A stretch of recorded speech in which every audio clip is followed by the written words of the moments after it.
श्री बालकृष्ण लाल की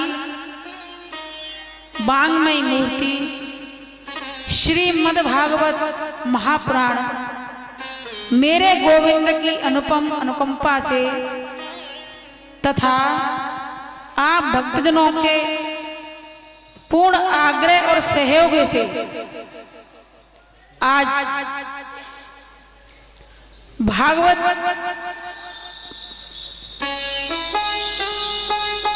महायज्ञ प्रारंभ होने जा रहा है। आइए अपने मन को भगवान के चरणों में लगा करके उनका ध्यान करें और अपने मन को हरि के नाम में सुमिरन करते हुए गुणगान करें। मैं तुमको श्याम बुलाऊं सादर घर में पधराऊं। मैं तुमको श्याम बुलाऊं सादर घर में पधराऊं।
सुख पाऊं, मैं तुमको श्याम बुलाऊं। मैं नाचूं और मैं गाऊं, मैं तुमको श्याम बुलाऊं। मैं नाचूं और मैं गाऊं, मैं तुमको श्याम बुलाऊं। मैं तुमको श्याम बुलाऊं, सागर घर में बैठा हूं। मैं तुमको श्याम बुलाऊं, सागर घर में बैठा हूं। मैं तुमको श्याम बुलाऊं, सागर घर में बैठा हूं।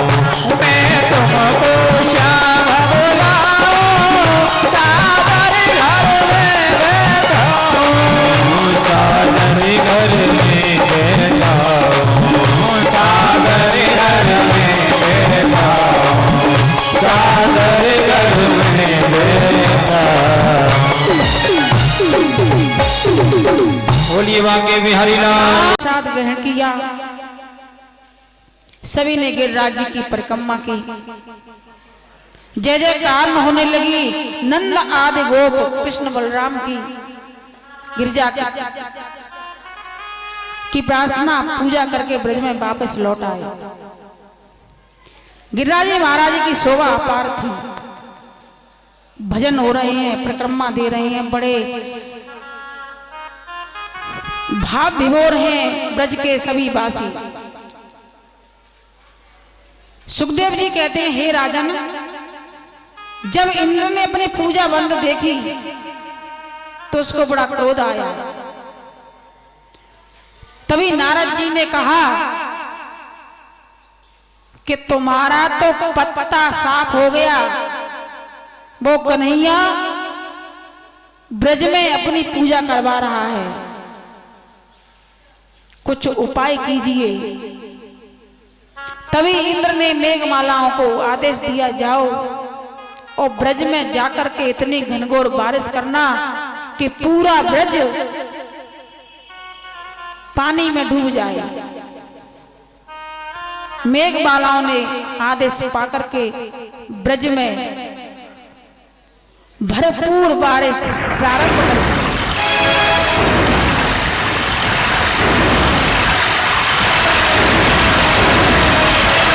बारिश हो रही है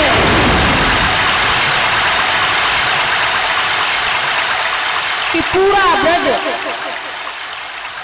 जलमग्न हो गया। ब्रजवासी बड़े परेशान। अगर इस कन्हैया की बात को हम लोग न मानते तो शायद हमारे ऊपर आज इतनी बड़ी विपत्ति ना गिरती।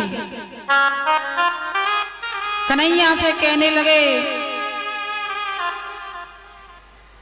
अति व्याकुल जह नर नारी, कहत देता पर्वत को गारी। राम सिया राम, सिया राम जय जय राम। राम सिया राम, सिया राम जय जय राम।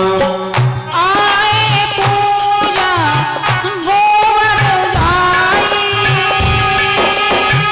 सुरपति निज कुल देव मिटाई। राम सिया राम, सिया राम जय जय राम। राम सिया राम, सिया राम जय जय राम। सभी कह रहे हैं अगर हम इसकी बात न मानते तो अच्छा रहता है। देख देख ब्रज की दशा, नंद महर पछतात, कियो निरादर इंद्र को, मन में बहुत डरात।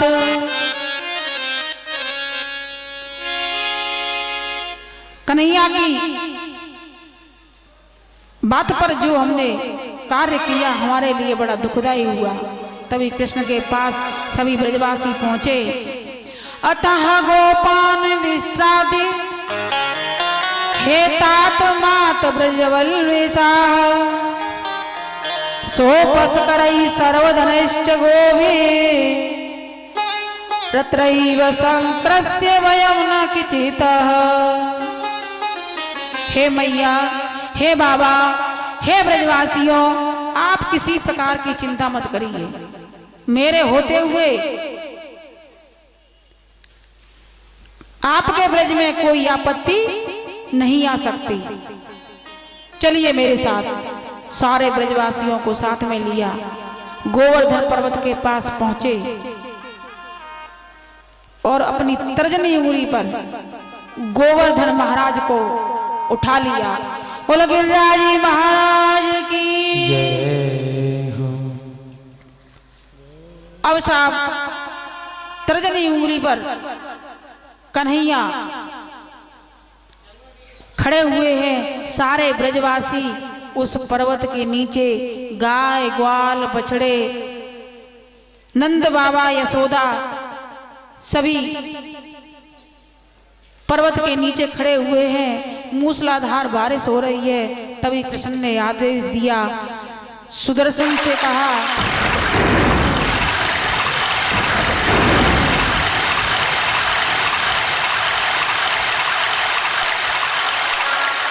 कि जाओ इस पानी को सोखो। एक कोने पर सुदर्शन को खड़ा कर दिया, दूसरे कोने पर शेषनाग को कहा जाकर के बांध बना दो, और तीसरे कोने पर अगस्त ऋषि उनसे कहा जितना पानी पिया जाए पीजिए। अगस्त ऋषि इतना पानी क्यों पिया, इसका भी एक रहस्य था कि एक बार मैया सीता ने राम जी से कहा कि पता नहीं तुम कैसे कैसे ब्राह्मणों को लेकर के आते हो, दो चार पूरी खाते हैं और चले जाते हैं। तभी राम जी ने कहा कि सीता जी को अभिमान हो गया, इनका भी अभिमान तोड़ना पड़ेगा। और अगस्त ऋषि को निमंत्रण लेकर के घर पे आए और कहने लगे, हे सीते, अगस्त ऋषि भोजन के लिए आ रहे हैं, जो पकवान बनाने हो बना लीजिए। सीता जी ने बड़े प्रेम से भाव से पकवान बनाए। अगस्त ऋषि भोजन करने के लिए बैठे। भोजन करते करते सुबह से शाम हो गई, लेकिन उनका पेट नहीं भरा। मैया सीता कहती है, अभी तो एक भी डकार नहीं आई है महाराज। एक दिन हुआ, 2 दिन हुआ, उनकी भूख समाप्त नहीं। कहने लगी, रिद्धि सिद्धि को बुलाओ। रिद्धि सिद्धि को बुलाया भोजन बनवाने के लिए। गणेश जी भी चले आए। सभी अपने अपने कार्य में लगे हुए हैं, लेकिन अगस्त ऋषि की भूख नहीं मिटा पाए। 15 दिन हो गए उनको भोजन करते करते। मैया सीता भगवान राम के चरणों में गिर पड़ी कि कोई ऐसा उपाय बताइए जिससे महात्मा की भूख शांत हो जाए। कहा, देवी हार मान ली? कि हाँ प्रभु, मैंने हार मान ली। तो कि तुलसी का दल अब की बार जो पूड़ी लेकर के आए तो उसमें रख देना। दूसरी बार जब पूड़ी लेकर के आए तो तुलसी दल रख दिया। अगस्त ऋषि को डकार आई। जैसे ही पानी मांगने वाले थे, भगवान राम ने कहा त्रेता युग में मिलेंगे, जहां गोवर्धन पर इंद्र मेघवालाओं से बारिश करेगा, तब आपको पानी की प्राप्ति होगी। इसलिए अगस्त ऋषि उस पानी को पी रहे हैं। इंद्र ने मेघमालाओं को आदेश दिया कि जब तक जलमग्न न हो जाए तब तक हटना मत। तभी अपने दूत भेजे और दे करके आओ गोकुल का क्या हाल है। दूत बोले, महाराज गोकुल में तो धूल उड़ रही है। इंद्र को बड़ा आश्चर्य हुआ कि इतनी बारिश पर भी, इतने मेघमालाओं ने बारिश की है, उसके बावजूद भी वहां पर धूप है, इसका कारण क्या है। तब ऐरावत हाथी पर सवार होकर के आता है। जैसे ही ब्रज की भूमि लगती है, हाथी से नीचे उतरकर पैदल भगवान के पास आता है और भगवान से प्रार्थना करता है। शरणम शरणम कहे चरण परे, परे हो जाई उताल। शरणागत पालन विरद, तजौ न मोई गोपाल। हे कन्हैया, मुझसे गलती हो गई, मुझसे भूल हो गई, मुझे क्षमा करें। इस प्रकार 40 श्लोकों में उन्होंने स्तुति की। तब भगवान ने, सुखदेव जी कहते हैं, हे नारद, गोवर्धन धृते शल्य असाराद रचिते व्रजे, गोलोकादाव्रजत कृष्णम सुरभि चक्र एव च। नमस्तभ्यं भगवते पुरुषाय महात्मने, वासुदेवाय कृष्णाय सात्वतापतये नमः। मेरा अपराध क्षमा करें प्रभु, मुझसे गलती हो गई, मेरा अहम टूट गया। इस प्रकार भगवान ने इंद्र को क्षमा किया और सारे ब्रजवासी खुशी खुशी वहां आए। भगवान कृष्ण को 7 दिन और 7 रात खड़े हुए हो गए वहां पर। तब ग्वालों ने कहा, हे कन्हैया, तुम थक गए होंगे, लाओ हम लाठियों के बोझ से आपके गोवर्धन को धारण कर लेते हैं और आप कुछ समय के लिए आराम करें। कन्हैया बोले, रहने दो, तुमसे ये काम होगा नहीं। तब बोले, जब पूतना मरी थी जब भी तो हमने कुछ काम किया था कि नहीं किया था, अब क्यों नहीं होगा।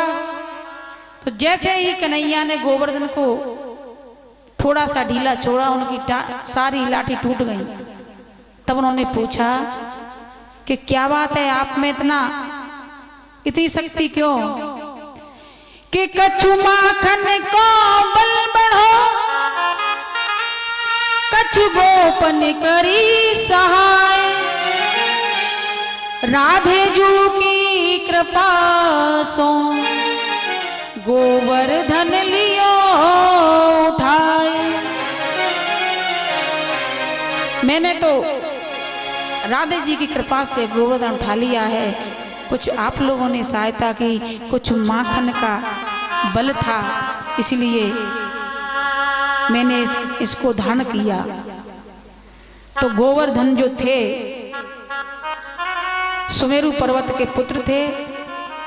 कश्यप ऋषि इसको लेकर के हरिद्वार जाना चाह रहे थे। उन्होंने कहा, ले जाइए, लेकिन जहां मेरी इच्छा होगी, विश्राम जहां आप करोगे वहीं मैं स्थिर हो जाऊंगा। रास्ते में ब्रज भूमि पड़ी और गोवर्धन के मन में विचार आया, क्यों ना मैं इस ब्रज भूमि में बस जाऊं। ब्रज भूमि में बस करके,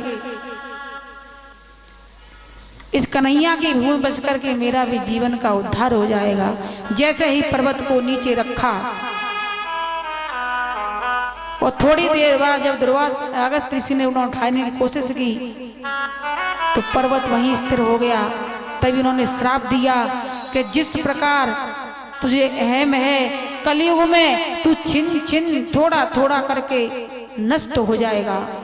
इस प्रकार श्राप दे करके वो चले गए। और ब्रज भूमि की तो बात ही अलग है।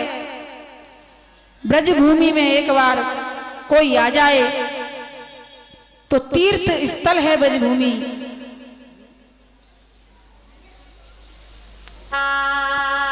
गंधमादन यात्राम यत फलम लभते नरः, तस्मात् गोटे गुणम पुण्य गिरिजास्य दर्शने।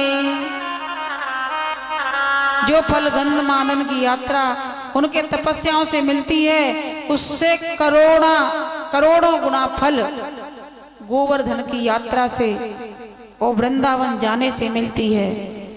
क्योंकि वृंदावन हमारा तीर्थ है, हमारा तीर्थ स्थल है। एक बार नंद जी एकादशी का व्रत कर रहे थे। दूसरे दिन द्वादशी आने वाली थी। अतः रात को नंद जी ने यमुना में स्नान किया। स्नान करके समय से पहले जब स्नान करने पहुंचे तो वरुण देवताओं ने उनको पकड़ करके बंदी बना लिया और पाताल लोक ले गए।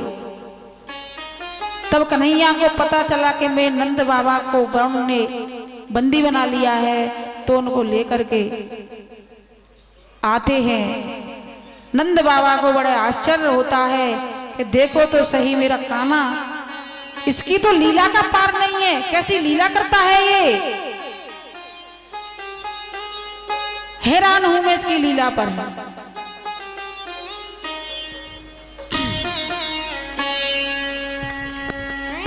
बोली बांके बिहारी लाल की जय। श्री वृंदावन धाम अपार रहते जा राधे राधे। श्री वृंदावन धाम अपार रहते जा राधे राधे। रहते जा राधे राधे, जपे जा राधे राधे। जा राधे राधे, जपे जा राधे राधे। श्री वृंदावन धाम अपार रटे जा राधे राधे। वृंदावन धाम अपार रटे जा राधे राधे।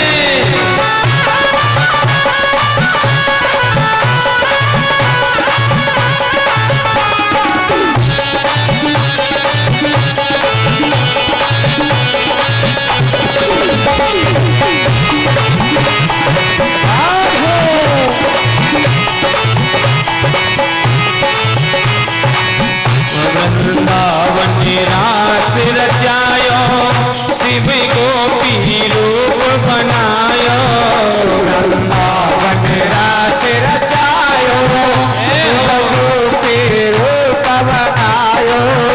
वृंदावन रास रचायो, शिव गोपी रूप बनायो। वृंदावन रास रचायो, शिव गोपी रूप बनायो। और बंसी बटकिया बिहारे, जपे जा राधे राधे। वृंदावन धाम अपार रहते जा राधे राधे। श्री वृंदावन धाम अपार जपे जा राधे राधे। वृंदावन धाम अपार रहते जा राधे राधे।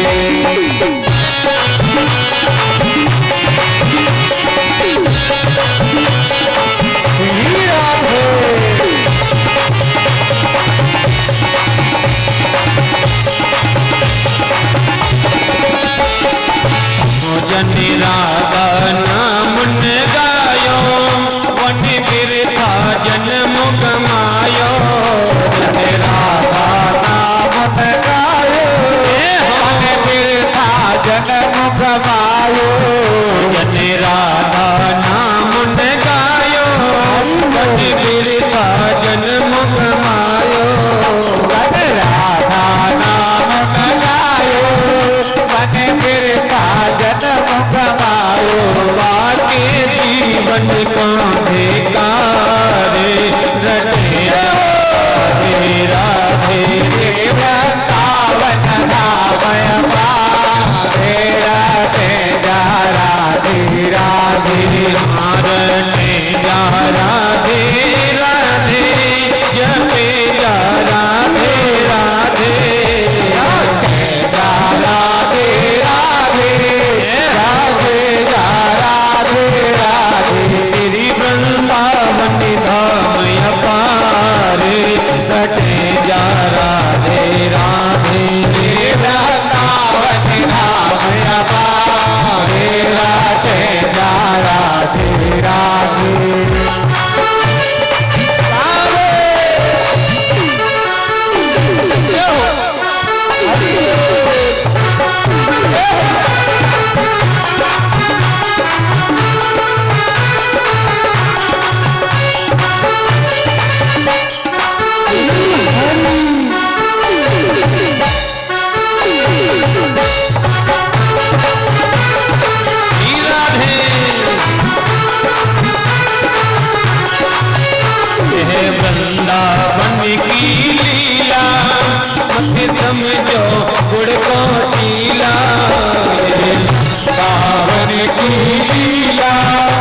मत समझो गुरु को चीला, या वृंदावन की लीला मत समझो गुरु को चीला, या वृंदावन की लीला मत समझो गुरु को चीला। जाते ऋषि मुनि गई हारे, जा राधे राधे श्री वृंदावन धाम अपारे, राधे जा राधे राधे श्री वृंदावन धाम अपारे, रटे जा राधे राधे श्री वृंदावन धाम अपारे, रटे जा राधे राधे।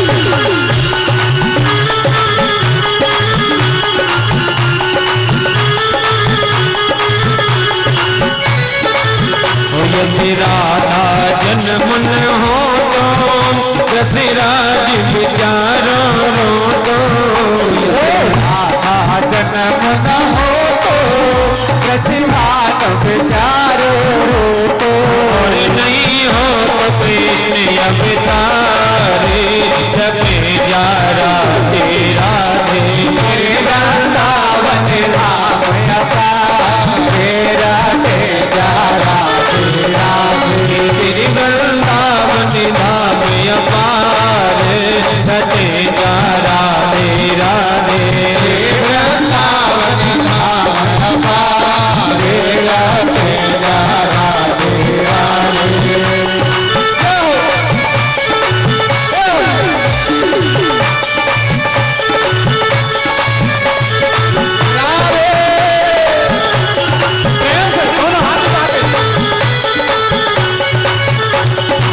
श्री वृंदावन धाम अपारे, रटे जा राधे राधे श्री वृंदावन धाम अपारे, रटे जा राधे राधे श्री वृंदावन धाम अपारे, रटे जा राधे राधे श्री वृंदावन धाम अपारे, रटे जा राधे राधे श्री वृंदावन धाम अपारे, राधे राधे राधे।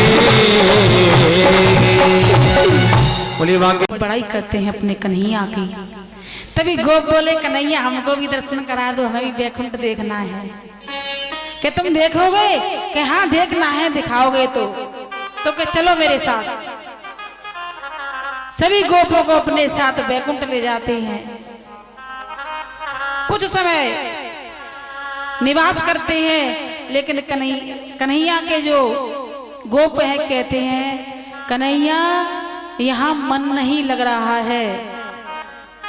जो ब्रज की मिट्टी है, जो ब्रज की रज है, उस मिट्टी में, उस रज में जो हमें आनंद प्राप्त होता है वो न हमें पाताल में न वैकुंठ में भी प्राप्त नहीं हो रहा है। इसलिए वापस ब्रज में चलो। ये कह करके सारे गोप पुनः वृंदावन में आ जाते हैं। शरद ऋतु की रात है। भगवान की इच्छा वन में बंसी बजाने की हुई। मन किया कि जाकर के आज मैं वन में बंसी बजाऊंगा।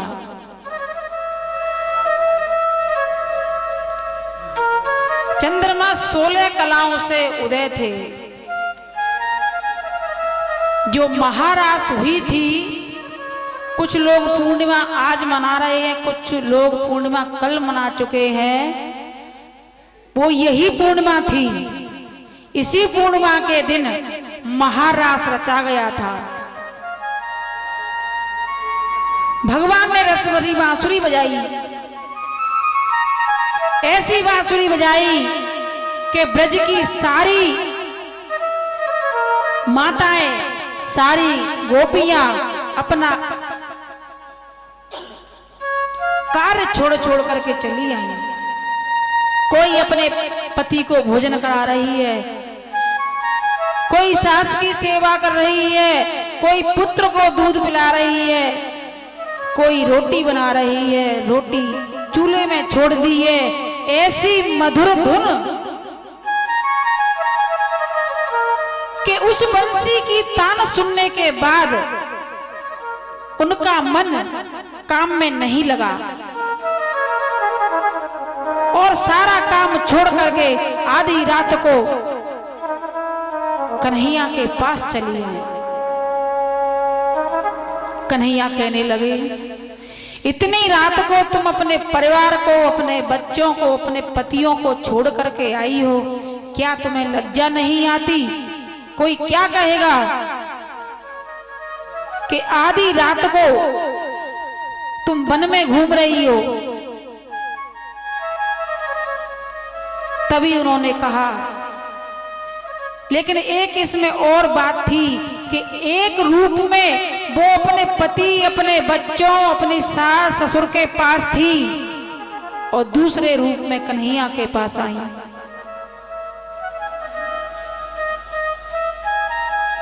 तेरी बंसी की धुन सुनने के लिए तो हम दीवाने हैं कन्हैया। श्रृंगार कैसा किया,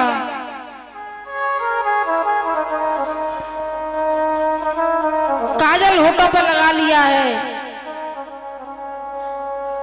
लाली आंखों में लगा ली है, देह की सुध नहीं है, भागी भागी चली आ रही हैं।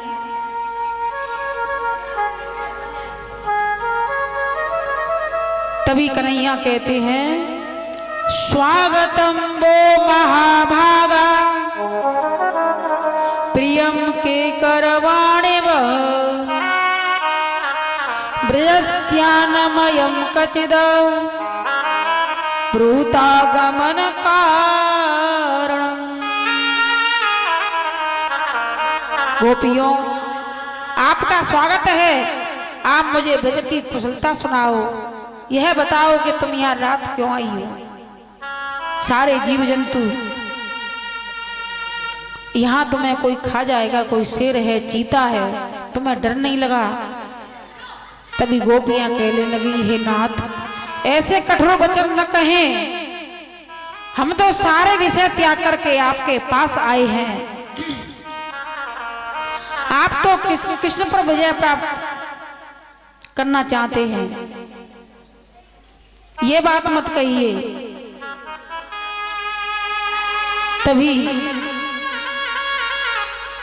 कृष्ण ने कहा, ये बताओ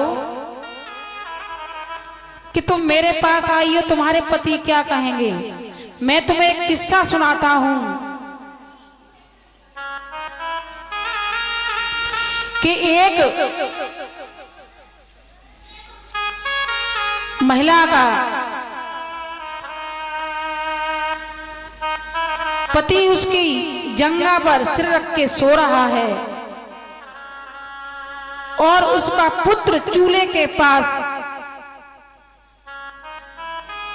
जहां अग्नि है वहां जा रहा है। और जैसे ही चूल्हे के पास गया है तो पहले ये बताओ कि वो अपने पति को उठाएगी या अपने पुत्र को? अगर पति को उठाती है तो उसका पत्नी व्रत धर्म भंग होता है।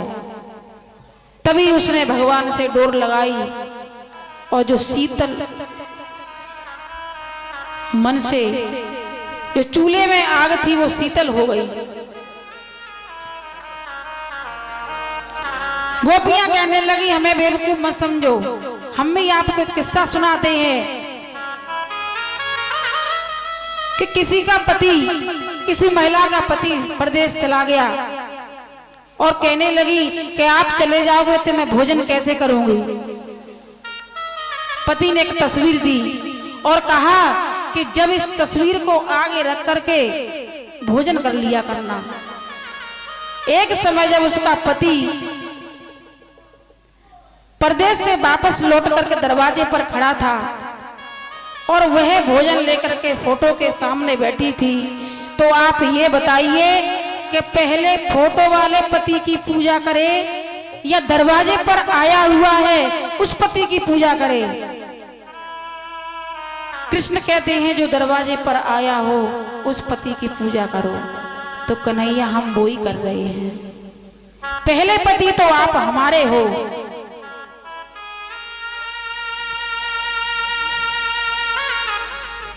उसके बाद हम किसी के हैं। परमात्मा तो सबका पति है, स्त्री हो पुरुष हो कोई भी हो। यह कहकर के उनका जवाब दिया और वहां उनके साथ नृत्य करने लगे। जितनी गोपियां उतने कृष्ण के रूप हो गए। एक एक गोपी के बीच में दो दो कन्हैया नाच रहे हैं, नृत्य कर रहे हैं, नृत्य में मगन है, रासलीला चल रही है। राशि रचो राशि रचो राशि रचो दिखो राशि रचो राशि रचो राशि रचो दिखो राशि रचो राशि रचो राशि रचो राशि रचो दिखो राशि रचो राशि रचो राशि रचो निधि वन में देखो राशि रचो राशि रचो राशि रचो राशि रचो हरि हाँ राशि रचो राशि रचो राशि रचो राशि रचो देखो राशि रचो राशि रचो राशि रचो राशि रचो राशि रचो यथो राशि रचो निधि वन में देखो राशि रचो राशि रचो राशि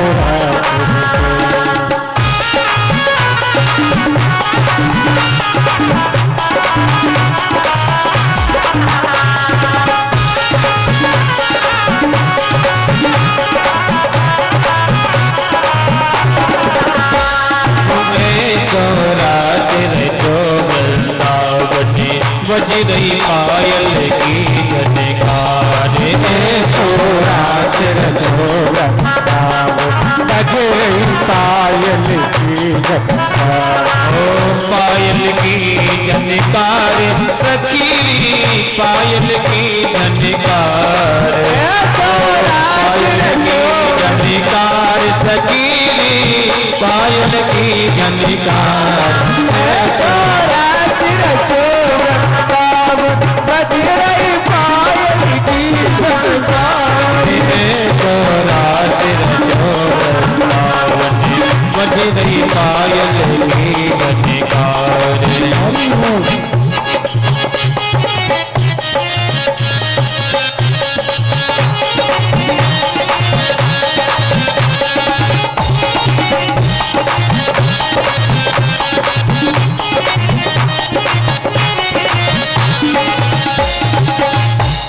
बोली मांगे बिहारी लाल की। दो दो काना नाच रहे हैं, नृत्य कर रहे हैं।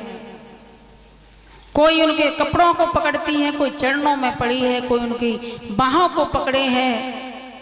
इस प्रकार नृत्य करते हुए कामदेव भी आ गया कि आज तो मैं ताल ठोक करके आया हूं कि आज मैंने कृष्ण को हरा न दिया तो मेरा भी नाम कामदेव नहीं।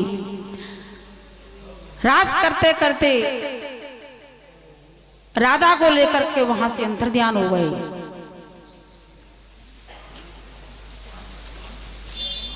आगे जाकर के कुछ समय बाद राधा कहने लगी कि मेरे पैर दुख रहे हैं। तो कन्हैया ने उठा करके उनको कंधे पे बैठा लिया। चलते चलते पेड़ आया, उसकी डाली राधा ने पकड़ ली और जैसे ही डाली पकड़ी कृष्ण अंतर ध्यान हो गए। उनके ढूंढते ढूंढते गोपियां चली आ रही हैं।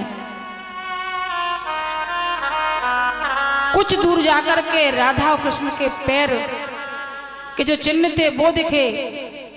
तभी तुलसी से पूछा कि तुमने हमारे कन्हैया को देखा है क्या? तभी तुलसी से कहने लगी तुम क्या बताओगी? तुम श्याम तुलसा हो और श्याम तुलसा श्याम के रंग में रंगी हुई है, तो तुम भी उन्हीं की तरह बेवफा हो। तभी भोरे से पूछा तुम बताओ मेरा कान्हा कहां पर है? भोरे को भी बोल दिया तुम क्या बताओगे, तुम तो काले हो, उसी श्याम की तरह काले हो। यह कहकर के आगे बढ़ी तो राधा जी पेड़ की डाली पर लटकी हुई मिली। उनसे पूछा कहाँ है कन्हैया? कि मुझे भी पता नहीं। यहां से वो अंतर ध्यान हो गए। गोपियां बिरह में रोने लगी। गोपियां कहती हैं हे नाथ, आपके जन्म से ब्रज का महत्व बढ़ गया है। जयति तेधिकम श्री राधे जयति तेधिकम जन्मना सयति इंदिरा शाश्वत प्रही जयति तेधिकम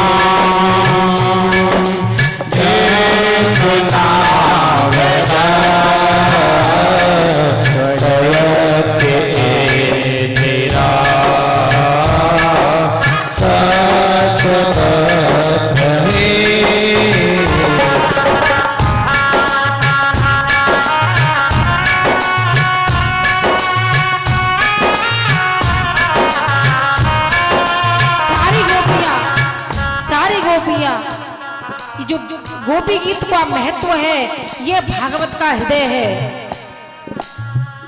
जो भी इस गोपी गीत का प्रतिदिन पाठ करता है उसको साक्षात कृष्ण मिल जाते हैं। दयति नसिता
दे दो बेसरो भाई ससा तुझे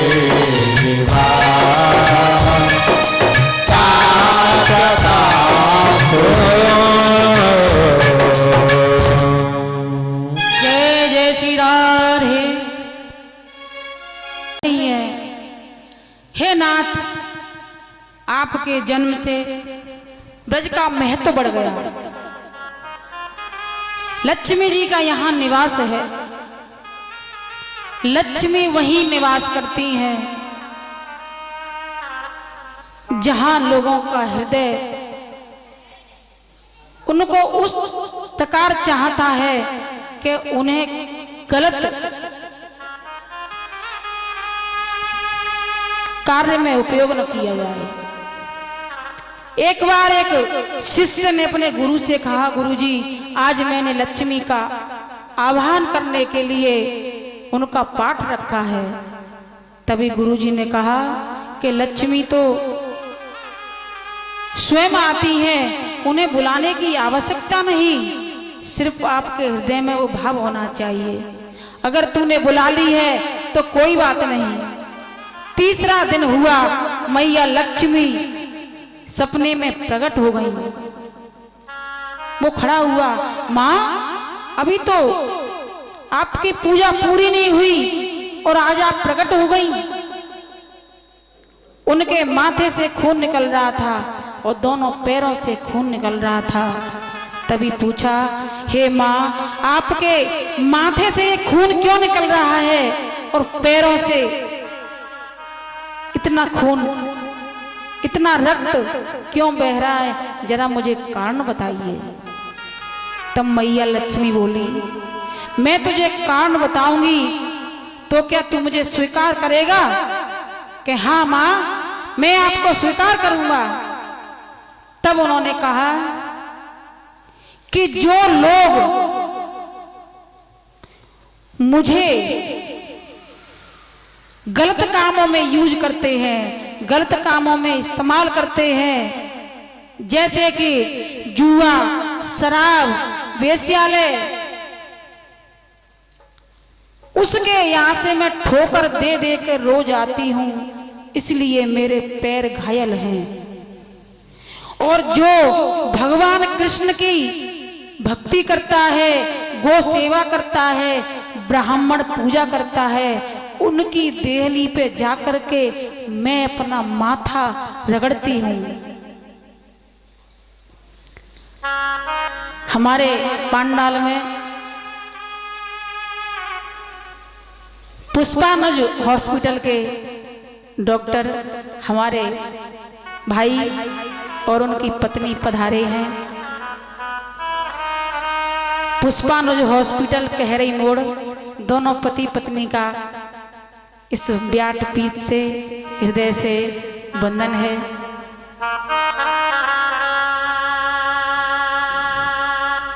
राकेश भाई साहब, तो इस प्रकार मैं ऐसे लोगों को ठोकर दे दे के चली आती हूँ। अब बता तू मुझे किस प्रकार स्वीकार करेगा? माँ, मैं तुझे इसी रूप में स्वीकार करूंगा। दौलत को हमेशा गरीबों के लिए, संतों के लिए इस्तेमाल करूंगा। मैं वचन देता हूं कि आज के बाद मदिरा जैसे भजन